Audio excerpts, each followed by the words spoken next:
चलिए आज एक ऐसे दिल टूटने की कहानी को समझते हैं जो शायद बहुत से लोगों ने महसूस की हो लेकिन कभी कह नहीं पाए।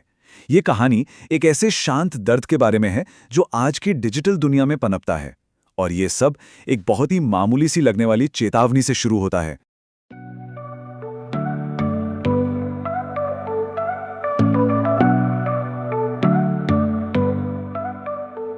कहानी की शुरुआत होती है एक सलाह से। एक ऐसी सलाह जो हम अक्सर दोस्तों से सुनते हैं और शायद नज़रअंदाज भी कर देते हैं, लेकिन यही शब्द हमारे हीरो के मन में एक बीज की तरह बो दिए जाते हैं, जो धीरे धीरे एक अनकहे तनाव का रूप ले लेते हैं। तो मीरा की ये जो वार्निंग है माँ, वो आरुष के लिए सिर्फ शब्द नहीं रह जाते, बल्कि एक आईना बन जाती है जिसमें वो अपने रिश्ते की सच्चाई को देखने की कोशिश करता है। और बस यहीं से उसके दिल में एक अनिश्चितता और असुरक्षा की भावना घर करने लगती है। और फिर कहानी में एंट्री होती है तन्मय की, जो नया इंटर्न है और जिसे परेशान करने वाला प्यारा कहा गया है। ये वो पल है जहां मॉडर्न जमाने की जलन जन्म लेती है, खुलेआम नहीं बल्कि चुपचाप, एक अनकहे एहसास के रूप में। ये कोई लड़ाई झगड़े वाली जलन नहीं है, नहीं, ये एक शांत अंदर ही अंदर सुलगने वाली आग है, जिसे सोशल मीडिया पर मीम्स और खामोश नजरों से हवा दी जाती है। और जब मीरा कहती है कि वो बिजी है, तो ये शब्द आरुष के लिए एक कोड बन जाता है। ये आज के रिश्तों की एक कड़वी सच्चाई है, जहां व्यस्त हूं का मतलब अक्सर होता है तुम्हारे लिए उपलब्ध नहीं हूं। और अब हम आते हैं कहानी के उस हिस्से पर जहां ये दर्द सबसे ज्यादा महसूस होता है, हमारे फोन की स्क्रीन पर, जहां शब्द टाइप तो होते हैं लेकिन कभी भेजे नहीं जाते। देखिए, डिजिटल दुनिया में दिल टूटना ना एक अलग ही तरह का दर्द है। ये कहानी दिखाती है कि कैसे हम अपनी सबसे गहरी भावनाओं को छोटे छोटे टेक्स्ट मैसेजेस में समेटने की कोशिश करते हैं और अक्सर नाकामयाब रहते हैं। ये जो टाइपिंग डिलीट का लूप है ना, ये सिर्फ एक एक्शन नहीं है, ये तो एक अंदरूनी जंग है। एक तरफ दिल है जो सब कुछ कह देना चाहता है, और दूसरी तरफ दिमाग है जो चोट खाने से डरता है। और फिर आता है वो जवाब जो किसी भी सीधी सीधी ना से ज्यादा चुभता है।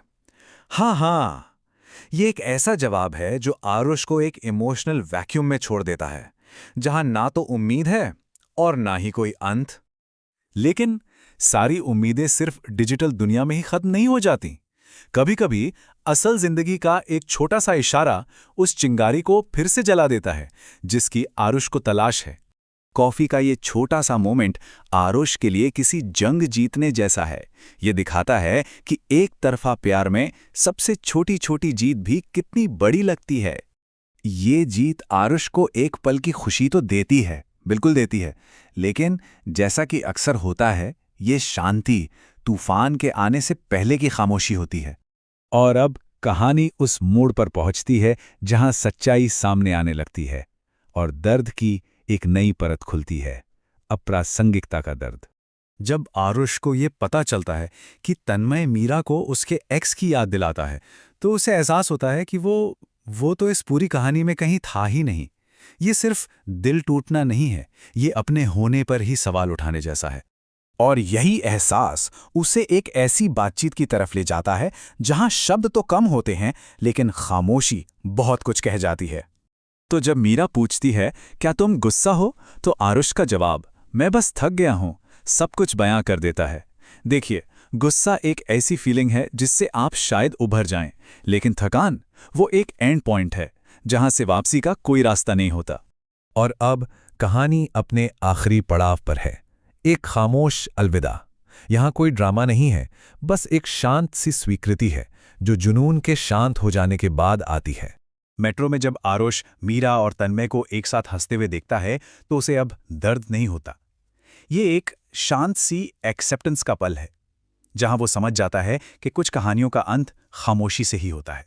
और कहानी का जो अंत है ना, वो इन शब्दों में छिपा है, कोई पीछे नहीं मुड़ा, किसी को अलविदा नहीं कहा गया।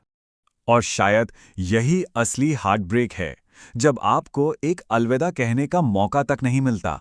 यह हमें सिखाता है कि सबसे गहरा दर्द अक्सर खामोशी में ही महसूस होता है। तो आखिर में सवाल यही रह जाता है, आज की इस हाइपर कनेक्टेड दुनिया में क्या सबसे गहरा दिल टूटना वो है जो पूरी तरह खामोशी में होता है, ये एक ऐसा सवाल है जिसका जवाब शायद हम सब अपने अंदर ही तलाश रहे हैं।